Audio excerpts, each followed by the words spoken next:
I'm in St Lucia on a place called Vigi Beach or Malabar Beach, depending on which map you look at. And we've been here quite a few times. We like this place a lot. And I've done a video previously of a walk along the beach, and today, well, I'm looking for something to do, and I've decided to do a bit of an exploration of Vigi Point. That is the headland you see behind me. And in particular, I want to talk about a very dramatic event that occurred here a long time ago, and about which I read only yesterday.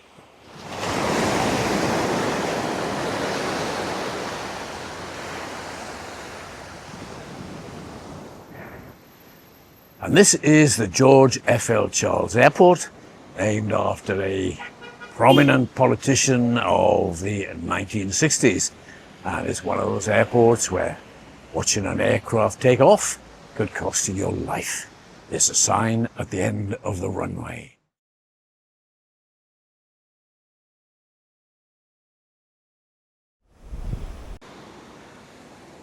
It's very early morning, so there are a few people about.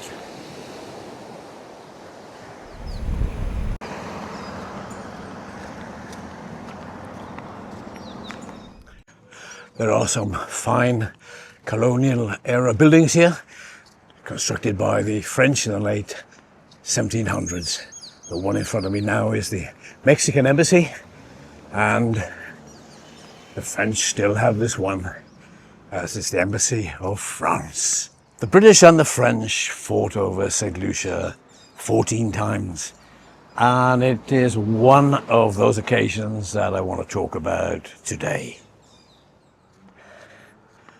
And so let's walk up this hill to the very top, to the Vigi Lighthouse. There's a school here, which seems to be quite prestigious. It's St Mary's College, and boys only, I believe. And according to Wikipedia, 2 former students have won Nobel Prizes, one for economics and another for literature. So that's pretty good for one school.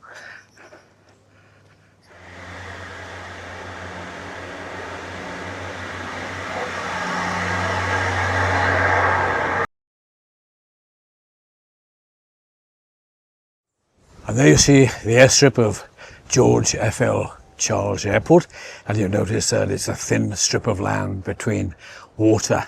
In the distance is Carenage Bay, the deep water port, or relatively deep water port, of Castries. This is an incredibly fertile island. I think if you put a stick in the ground, within a couple of weeks it would have leaves on it. Beautiful.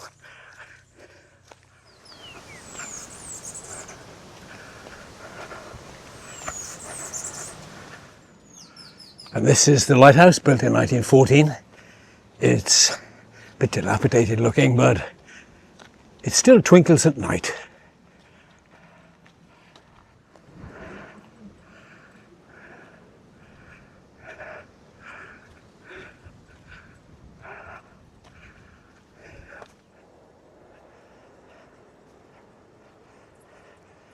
There was a naval battle here, in which French and British fleets fought long and hard until eventually the French retreated.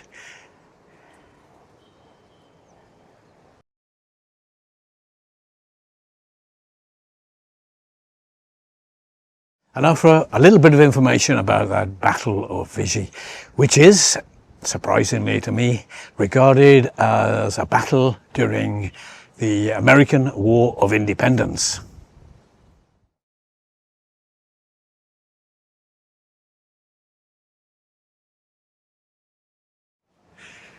And the French and British were fighting for decades over the late 1700s, early 1800s, over these small islands of the Lesser Antilles. And because the French had invaded Dominica, the British decided they were going to take St Lucia. So they sent a force of 1,400 men ashore to take it, and a very small French garrison fled. The British came ashore with some food, 3 dozen rounds of ammunition, and half a pint of rum. But the French weren't going to put up with that, so they sent a force of 9,000 men from the neighbouring island of Martinique to retake St Lucia. And they landed down in Chalk Bay and assaulted this peninsula, which is high up and easily defended. An account of the event has it that the small number of British troops were seasoned from battle during the American War of Independence, whereas the force sent by the French was largely made up of very inexperienced soldiers. The French did something very unwise, foolish even. They tried to just march up the hill and take it. The British cut them down with musket fire and cannonballs.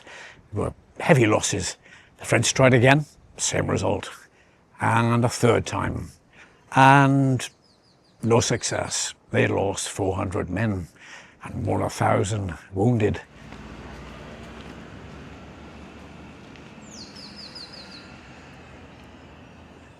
The British general in charge, General Meadows, anticipated a fourth assault, but his men had run out of ammunition. He told them it was fix and bayonets. But the French had had enough. Their losses were very, very severe, and they withdrew.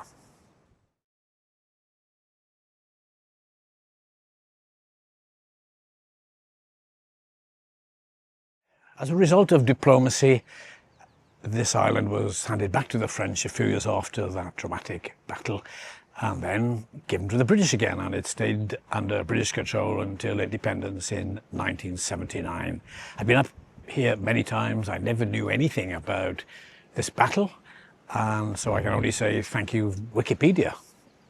And now back down the hill to have a look at the old barracks that the French built. There are some very, very nice houses up here. Very expensive ones, and sometimes I say to myself, oh, I'd like to own one of these. However, the reality is I have to ask myself, what do I then do all day? I don't know. Perhaps visiting is enough for me.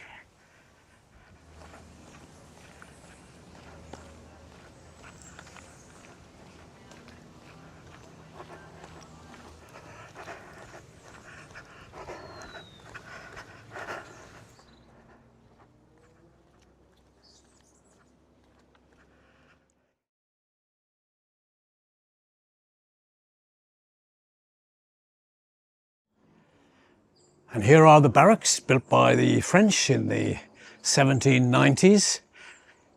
I understand that over the years there have been various proposals to make use of them again, but obviously nothing has materialized. I think these must have been used for producing sugar.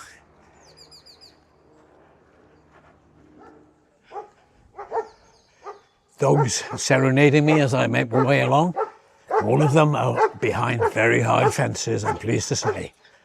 Well, that's it. If you made it this far, I hope you found the video of some interest. Should you find yourself in this area, I recommend a hike up to Vigie Point. Good exercise, great views, and quite an interesting backstory. For me, it's just an hour or so to kill before breakfast, so 7:30 a.m. now. I'm going to return to the hotel for a leisurely bite to eat.